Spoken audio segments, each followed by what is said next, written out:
Thank you, Mr. Chair. Thank you, Ambassador Wells and Ms. Freeman, for being here. None of my comments or questions are meant in any way to criticize your dedicated and lengthy public service. We have had bipartisan failure in Afghanistan for over 18 years across administrations. The Trump administration is continuing that failure. I understand you're simply executing orders of the president, but I do want to get some facts out here to the American people.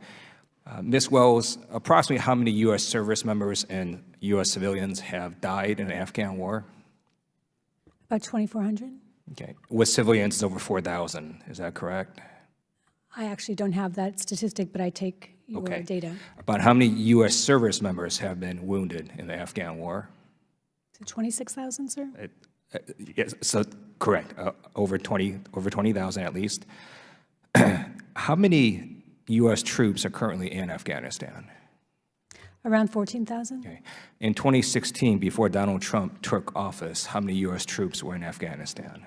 8,600 or 8,400.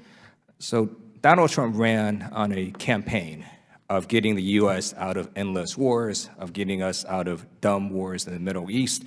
He has failed to deliver on that promise. In fact, he has increased troops in Afghanistan by approximately 70%. Do you know the cost of how much the U.S. has spent in Afghanistan, Ms. Wells?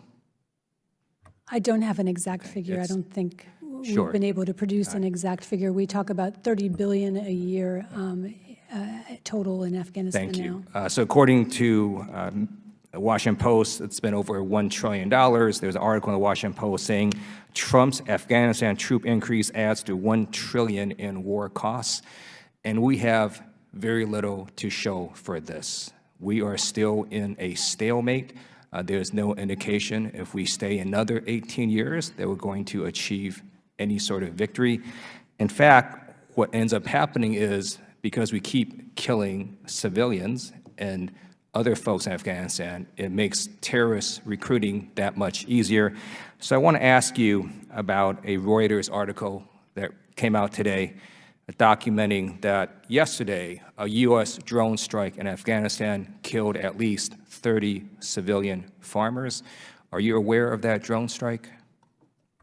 I've seen press reports that an Afghanistan strike may have produced civilian casualties. That's being investigated and looked into by Resolute Support Mission. If true, it would be very tragic. I would note that, again, the civilian attacks or civilian casualties are made happen more easily because of the fact that ISIS and Taliban immerse themselves in the civilian population, don't distinguish how they dress, and themselves directly target civilians.